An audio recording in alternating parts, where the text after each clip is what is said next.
Panorama group, जो सोचता है वो करता है। हिंदू घर से बाहर निकले और एक मुसलमान ना दिखे, आपका दिल बैठ जाएगा, आपको परेशानी होने लगेगी। साहब, ये मुल्क बीजेपी संघ वालों ने नहीं बनाया है, इसको आपने बनाया है।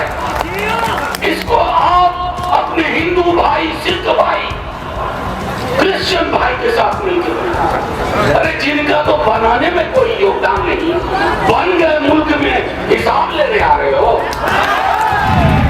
ये कानून विड्रॉ कर लें, लेकिन अपना नजरिया विड्रॉ नहीं कर पाएंगे। इनके नजरिए में नफरत है, इनके नजरिए में नफरत है। ये नफरत की सियासत करते हैं, लेकिन नफरत की सियासत के खरीदार अब कम होते जा रहे हैं। नमस्कार, न्यूज़ फॉर नेशन देख रहे हैं और मैं हूं आपके साथ रंजन सिंह। वक्फ संशोधन बिल को लेकर लगातार प्रदर्शन जारी है। बता दें आपको कि किशनगंज में राष्ट्रीय जनता दल के राष्ट्रीय प्रवक्ता, राज्यसभा सांसद मनोज झा ने प्रदर्शन किया और उसके बाद एक विशाल जनसभा को संबोधित किया है किशनगंज में। वो बयान हम आपको सुन पाएंगे, किस तरीके से मनोज झा और कारी सोहेब जो है वहां पर प्रदर्शन करते हुए नजर आ रहे हैं। और साथ ही उन्होंने यह भी कहा कि जो वक्फ कानून है उसको लेकर मुसलमानों को किस तरीके से हानि होना है, वो सुनिए। आप सभी साथियों, शुक्रिया।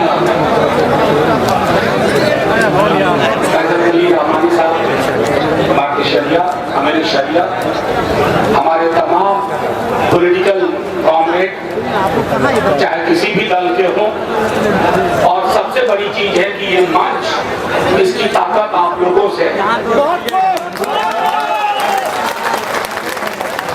आपके लिए सबसे पहले तो एक इनकलाब जिंदाबाद आप लोगों के लिए, क्योंकि इस धूप में अगर आप हैं तो सिर्फ अपने लिए नहीं है, इस मुल्क की फिजा को बचाने।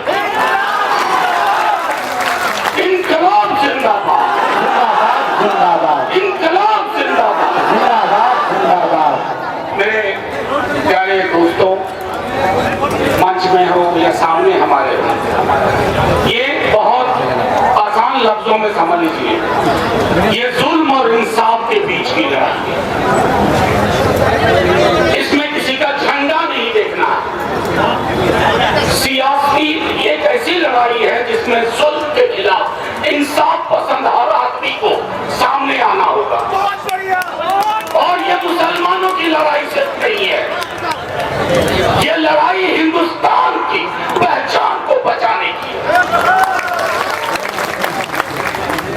मैं सीधी सी बात आपसे कहता हूं, मैंने सदन में कहा था मैं लंबी तकरीर में नहीं जाऊंगा। हमारे साथियों ने एक एक चीज पर अभी कोर्ट में भी जिरा होगी। एक बात साफ तौर पे कहता, किशनगंज में हूं, पूर्णिया, कटिहार, अररिया के भी साथी हैं। इस देश का एक मिजाज रहा,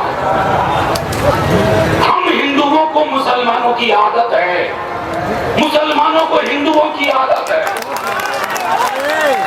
सिखों ईसाइयों को मुसलमानों और हिंदुओं की आदत है।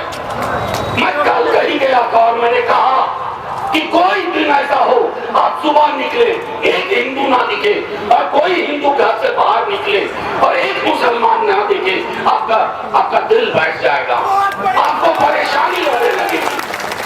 साहब, ये मुल्क बीजेपी संघ वालों ने नहीं बनाया है, इसको आपने बनाया है।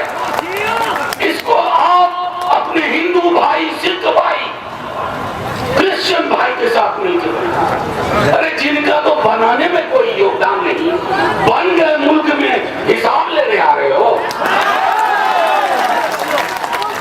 और एक बात बहुत आसान लफ्जों में कहूंगा,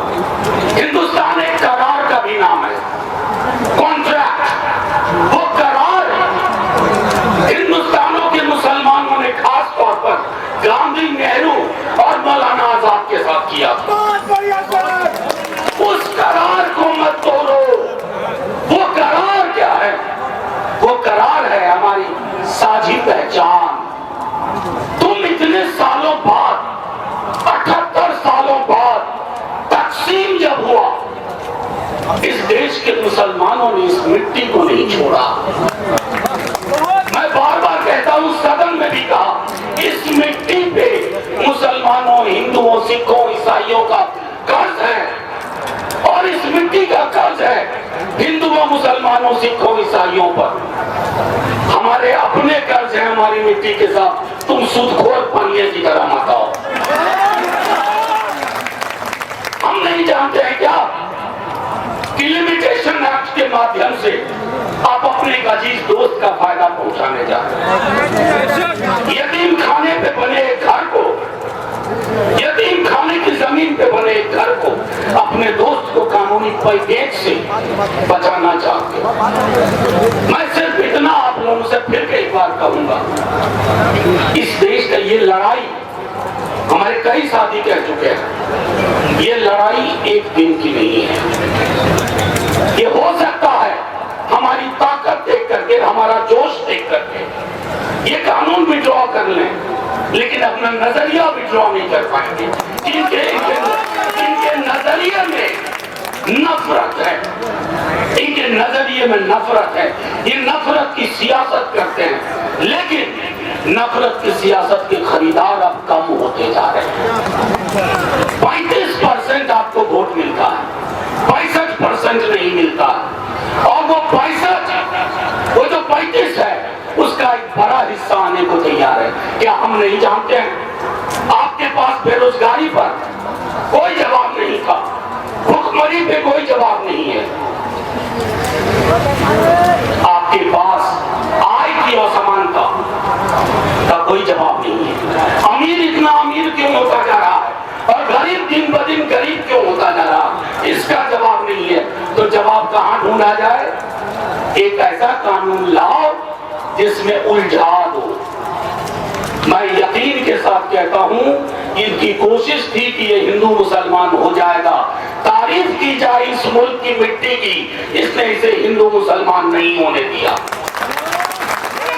और कभी नहीं होने देंगे, कभी नहीं होने देंगे। हमारे कई साथियों ने कहा, सदन में जो वोट है, दोनों सदनों में मुसलमानों के साथ हिंदू, सिख, ईसाई कांधे से कांधा मिला करके, क्योंकि हम हकीकत जानते हैं। हकीकत यह है कि एक सरकार जो हर मोर्चे पे फेल कर रही है, वो सरकार, जैसे अपने यहाँ एक कहावत है, मैं सहरसा का हूं तो पास का हूं, तो कहते हैं कि जिस खानदान का बेटा आवारा निकल जाए वो पुरखों की जमीन बेचता है, शराब पीता है, पुरखों की जमीन बेचता है, इनके पास करने को कुछ नहीं है। तो जो हमारे पुरखों की जायदाद है, तुम उसको बेचने का बेच लेके आ रहे थे और इसको लोगों ने समझ लिया। दूसरी चीज जो हम सबको ध्यान में रखनी है, कई